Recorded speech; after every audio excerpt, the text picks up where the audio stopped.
और वो जो विभाजक रेखा थी वो एक दीवार के रूप में थी, और वही दीवार जो थी वो बर्लिन की दीवार के नाम से फेमस हुई, क्योंकि वो बर्लिन शहर के बीचों बीच से खींची गई। तो ये नियम है आरबीआई का कि भारत के प्रत्येक बैंक को अनिवार्य रूप से कुछ पैसा अपने पास रखना ही पड़ता है, उस पैसे को वो लोन के रूप में डिस्ट्रीब्यूट नहीं कर सकते। तो उस पैसे को क्या कहा जाता है, यही यहाँ पर पूछा गया है।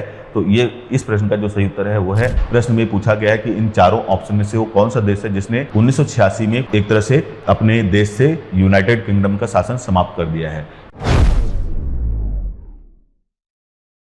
नमस्कार दोस्तों, स्वागत है आपका राजंस करियर प्राइवेट लिमिटेड के ऑफिशियल यूट्यूब चैनल पर। मैं हूं शशिधर पांडे और आज हम यहां पर बात करने जा रहे हैं सामान्य अध्ययन के अगले श्रृंखला पर, यानी कि सामान्य अध्ययन के जो महत्वपूर्ण प्रश्न हैं उनकी अगली श्रृंखला। शुरू करने से पहले मैं आपको कुछ और इन्फॉर्मेशन देना चाह रहा हूं। वो इन्फॉर्मेशन ये है कि हमारी संस्था जो राजंस करियर प्राइवेट लिमिटेड है उसमें जो अभी नए वैकेंसीज आई हुई हैं, जैसे कि रेलवे का एग्जाम में ग्रुप डी का एग्जाम आया हुआ है, इसके अलावा एसएससी के तहत आपको सीजीएल और सीएचएसएल के जो एग्जाम आ गए हैं या आने वाले हैं उसका यहाँ पर नए बैच प्रारंभ कर दिए गए हैं। तो आप जितना जल्दी हो सके हमारे नए बैच को ज्वाइन कर लें। तो आइए बात करते हैं आज के अपने इस टॉपिक पर।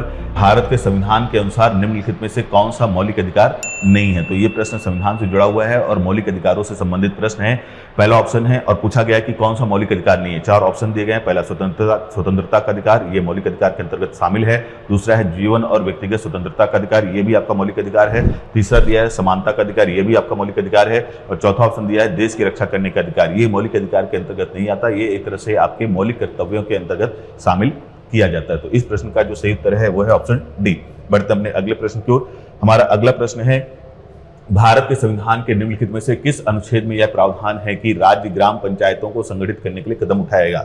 यह भी संविधान से जुड़ा हुआ प्रश्न है और इसमें यह पूछा गया है भारतीय संविधान को कौन सा अनुच्छेद है जो ये बताता है कि भारत की सरकारों को ग्राम पंचायतों को गठित करने का प्रयास करना चाहिए। तो याद रखेंगे कि वो अनुच्छेद जो है वो है अनुच्छेद 40, जो कि महात्मा गांधी के विचारों पर आधारित है। जैसा कि महात्मा गांधी जो चाहते थे, उनका यही प्रयास था आज़ादी के बाद या आज़ादी के पहले भी कि भारत में ग्राम पंचायतों को बहुत सशक्त बनाया जाना चाहिए, ग्राम पंचायतों को अधिकार दिया जाना चाहिए। और गांधी जी के विचारों को सम्मान देते हुए हमारे संविधान निर्माताओं ने अनुच्छेद 40 के अंतर्गत ग्राम पंचायतों के गठन की व्यवस्था की हुई थी। तो ध्यान रखेंगे कि इस प्रश्न के हिसाब से सही उत्तर है ऑप्शन ए, अनुच्छेद 40। यहाँ पे चार ऑप्शन है, देख लीजिएगा। और इसी में क्योंकि और ये जो अनुच्छेद 40 आपको पता होना चाहिए कि राज्य के नीति निर्देशक तत्वों के अंतर्गत आता है, और इसी अनुच्छेद में जो बातें कही गई थी अनुच्छेद 40 के तहत, इसके चलते ही बाद में वर्ष 1991, 92, 93 के आसपास जाकर के भारत सरकार ने 73वां और 74वां संविधान संशोधन अधिनियम लाया था। खास करके जो 73वां संविधान संशोधन अधिनियम है उसमें ही ग्राम पंचायतों के गठन की बात की गई। तो थोड़ा सा इसको ध्यान रखना होगा कि अनुच्छेद 40 में पहले से इस बात की व्यवस्था थी कि ग्राम पंचायतें होनी चाहिए, जिसे 73वें संविधान संशोधन के द्वारा बाद में लागू भी कर दिया गया। तो ये ग्राम पंचायतें अब वर्तमान में हमारे पास हैं, ध्यान रखना है। और 24 अप्रैल 1993 से पूरे देश में पंचायती राज व्यवस्था को लागू भी कर दिया गया। तो ये आपको पता होना चाहिए। तो इस प्रश्न का सही उत्तर है ऑप्शन ए। बढ़ते अपने अगले प्रश्न की ओर। हमारा अगला प्रश्न है, संसद के अवकाश के दौरान अध्यादेश जारी करने की राष्ट्रपति की शक्ति भारतीय संविधान के किस अनुच्छेद में दी गई है? तो ये भी एक बहुत ही महत्वपूर्ण प्रश्न है, संविधान से जुड़ा हुआ प्रश्न है। और प्रश्न ये पूछा गया है कि जब संसद जो है अवकाश में होती है, यानी कि जब संसद का सत्र आयोजित नहीं हो रहा होता है, अर्थात संसद की बैठक नहीं हो रही होती है, उस दौरान अगर भारत की सरकार को या भारतीय संसद को किसी आवश्यक विषय पर कानून या अधिनियम बनाना हो तो वो बन सकता है कि नहीं, पहले तो ये भी पता होना चाहिए। तो वो बन सकता है, आपको ये जानकारी होनी चाहिए। अब यहाँ पर ये पूछा गया है कि जब संसद का अवकाश होता है तो अध्यादेश जारी कर सकता है, ये बात मतलब इस प्रश्न में कई सारे प्रश्न छुपे हुए हैं। एक तो ये भी ध्यान रखना है कि जब संसद की बैठक ना हो रही हो उस दौरान भी कानून यानी कि अधिनियम पास किए जा सकते हैं, लेकिन उस दौरान अधिनियम या कानून पास करने का अधिकार जिसके पास होता है भारत का राष्ट्रपति। तो भारत का राष्ट्रपति क्योंकि संसद का अभिन्न अंग होता है, इसलिए उसके पास ये अधिकार होता है। तो हम बात करते हैं, हमारा फोकस हम अपने प्रश्न पर बना करते हैं। प्रश्न में जो पूछा गया वही बात कर लेते हैं पहले कि संसद के अवकाश के दौरान अध्यादेश जारी करने की राष्ट्रपति की शक्ति भारतीय संविधान के किस अनुच्छेद में दी गई है? तो थोड़ा सा जानकारी होनी चाहिए आपको कि जब भी संसद की बैठक ना हो रही हो तब भारत सरकार या संसद, जो भी आपको समझना है समझ लीजिए, यहाँ पर वो जो है राष्ट्रपति से अध्यादेश के माध्यम से कोई भी अधिनियम या कानून बनवा सकती है। अब प्रश्न ये पूछा गया है कि किस अनुच्छेद के तहत ये पावर या शक्ति राष्ट्रपति को दी गई है। चार ऑप्शन है, पहला अनुच्छेद 52, दूसरा अनुच्छेद 63, तीसरा अनुच्छेद 352, चौथा ऑप्शन दिया है अनुच्छेद 123। इस प्रश्न का सही उत्तर है अनुच्छेद 123, आर्टिकल नंबर 123 जो है वो राष्ट्रपति को ताकत देता है कि वो कभी भी जो है किसी भी विषय पर अध्यादेश यानी कि ऑर्डिनेंस जारी कर सकता है, परंतु तब जब संसद की बैठक ना हो रही हो।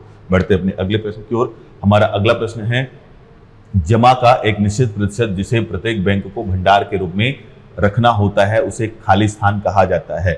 जमा मतलब यहाँ पर पैसे की बात की जा रही है।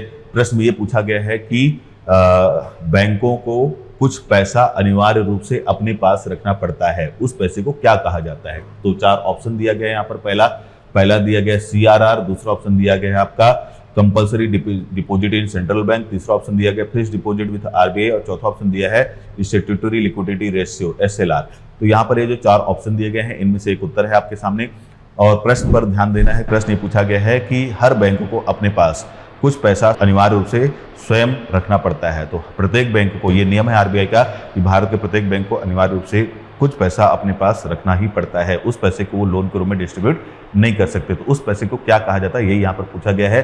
तो ये इस प्रश्न का जो सही उत्तर है वो है SLR, स्टैट्यूटरी लिक्विडिटी रेशियो। सामुदायिक या वैधानिक तरलता अनुपात जो है वो धनराशि होती है जो प्रत्येक बैंक को अनिवार्य रूप से स्वयं के पास रखना ही पड़ता है।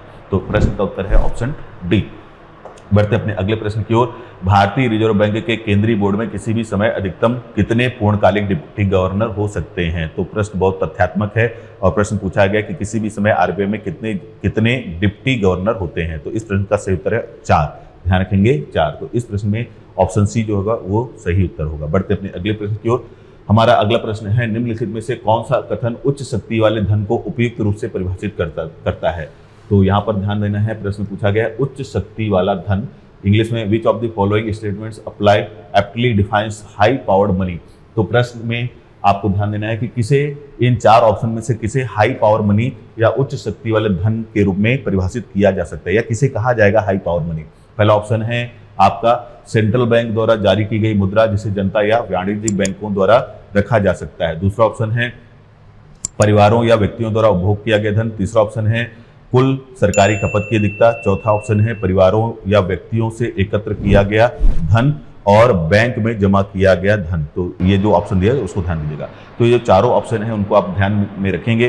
तो इस प्रश्न का जो सही उत्तर है वो है ऑप्शन डी, परिवारों और व्यक्तियों से एकत्र किया गया धन और बैंक में जमा किया गया धन। यहाँ पर ध्यान रखेंगे कि जो लोग बैंक में पैसा जमा करते हैं वो, ठीक है। तो ये ध्यान रखना है कि इस प्रश्न का जो सही उत्तर है वो है ऑप्शन डी, अर्थात वो पैसा जो जनता के पास है प्लस वो पैसा जो जनता बैंकों में जमा कर रही है, उस पूरे पैसे को क्या कहा जाता है, हाई पावर्ड मनी या उच्च शक्ति वाला धन। बढ़ते अपने अगले प्रश्न की ओर। हमारा अगला प्रश्न है, निम्नलिखित में से किस देश ने वर्ष 1986 में औपचारिक रूप से यूनाइटेड किंगडम का शासन समाप्त कर दिया। तो ये एक ऐतिहासिक प्रश्न है, संविधान से भी जुड़ा हुआ प्रश्न है। प्रश्न में पूछा गया है कि इन चारों ऑप्शन में से वो कौन सा देश है जिसने 1986 में एक तरह से अपने देश से यूनाइटेड किंगडम का शासन समाप्त कर दिया है, ठीक है। तो औपचारिक रूप से मतलब वही हुआ कि फॉर्मली ही उसने, पहले ही वो आज़ाद हो चुका था लेकिन बहुत लंबे समय तक वो यूके के अधीन था, लेकिन बाद में 1986 में वो पूरी तरह से अलग हो गया, ठीक है। तो 4 ऑप्शन है, पहला ऑस्ट्रेलिया, दूसरा है श्रीलंका, तीसरा है मालदीव, चौथा है कनाडा। तो इस प्रश्न का जो सही उत्तर है वो है ऑस्ट्रेलिया। तो ऑस्ट्रेलिया जो है 1986 में जो है पूरी तरह से उसने अपने आप को यूनाइटेड किंगडम या ब्रिटेन से स्वतंत्र घोषित कर लिया। वैसे तो उसकी आज़ादी बहुत पहले ही हो गई थी, 1900 के आसपास ही हो गई थी, लेकिन एक लंबे समय तक जो ऑस्ट्रेलिया है वो डोमिनियन बना रहा किसका, यूनाइटेड किंगडम का। तो 1986 के पहले तक ऑस्ट्रेलिया जो है वो डोमिनियन स्टेटस वाला एक कंट्री था, लेकिन 1986 में आकर के ऑस्ट्रेलिया ने अपना ये डोमिनियन स्टेटस वाला जो कंडीशन था इसको भी छोड़ दिया और अपने आप को पूर्ण रूप से स्वतंत्र घोषित कर लिया। तो ये इस प्रश्न का जो सही उत्तर है वो है ऑस्ट्रेलिया, ऑप्शन ए। कब पूर्ण रूप से स्वतंत्र हुआ ये यूनाइटेड किंगडम से, 1986 में। बढ़ते अपने अगले प्रश्न की ओर। हमारा अगला प्रश्न है, बर्लिन की दीवारें किस वर्ष गिरी या ध्वस्त हो गई। तो आप सभी को पता है कि द्वितीय विश्व युद्ध के बाद जर्मनी को 2 भागों में बांट दिया गया था, एक था पूर्वी जर्मनी और एक था आपका पश्चिमी जर्मनी, और इन दोनों ही जर्मनी के बीच में एक विभाजक रेखा खींच दी गई थी, और वो जो विभाजक रेखा थी वो एक दीवार के रूप में थी, और वही दीवार जो थी वो बर्लिन की दीवार के नाम से फेमस हुई क्योंकि वो बर्लिन शहर के बीचों बीच से खींची गई थी। तो आप सभी को जानकारी होनी चाहिए कि द्वितीय विश्व युद्ध की समाप्ति के बाद जर्मनी 2 भागों में विभाजित हुआ, और इन 2 भागों में विभाजित करने के लिए जर्मनी की जो राजधानी थी बर्लिन, उसे 2 भागों में बांटा गया। उसके बीचों बीच एक दीवार खड़ी की गई जिसे बर्लिन की दीवार के नाम से जाना जाता है। और ये आप सभी को पता है कि पूंजीवाद वर्सेस समाजवाद की लड़ाई के बीच की वजह से हुआ था। जो पूर्वी जर्मनी था, क्योंकि वो समाजवादी विचारधारा से प्रभावित था और वो रूस की तरफ था या सोवियत संघ की तरफ था, जबकि पश्चिमी जर्मनी जो था वो पूंजीवाद की विचारधारा से प्रभावित था और वो आपका संयुक्त राज्य अमेरिका की तरफ था, यानी कि यूएसए की तरफ था। तो यूएसए की तरफ था पश्चिमी जर्मनी और पूर्व सोवियत संघ की तरफ था आपका पूर्वी जर्मनी, जो कि समाजवाद का नेतृत्व कर रहा था। तो ये आपको थोड़ा सा ध्यान रखना है कि पूर्वी जर्मनी समाजवादी विचारधारा से प्रभावित था, जबकि पश्चिमी जर्मनी जो था वो आपका पूंजीवादी विचारधारा से प्रभावित था। इसीलिए इन दोनों का विभाजन किया गया और इन दोनों के बीच में विभाजन के रूप में एक दीवार खड़ी की गई, जो कि बर्लिन शहर को बीचों बीच दो भागों में बांटती हुई दिखाई देती थी और इसे ही बर्लिन की दीवार से नाम से जाना गया। और बाद में ये दीवार ध्वस्त कर दी गई, गिरा दी गई, यही यहाँ पर पूछा गया है। तो ये आपको ध्यान रखना है कब गिराई गई। तो इसमें आपके सामने ऑप्शन दिया गया है 1999, 1989, 1982, 2000। तो इस प्रश्न का सही उत्तर है ऑप्शन बी 1989। बढ़ते हैं अपने अगले प्रश्न की ओर। हमारा अगला प्रश्न है, निम्नलिखित में से किसे आयरन चांसलर कहा जाता था? चार ऑप्शन है, Genghis Khan, Napoleon Bonaparte, Otto von Bismarck और एडोल्फ हिटलर। तो इस प्रश्न का सही उत्तर है वो है ओटो वन बिस्मार्क, जर्मनी का चांसलर या जर्मनी का एक शासक मान लीजिए। इसको आयरन मैन भी कहा जाता है, विश्व का लौह पुरुष भी कहा जाता है ओटो वन बिस्मार्क को।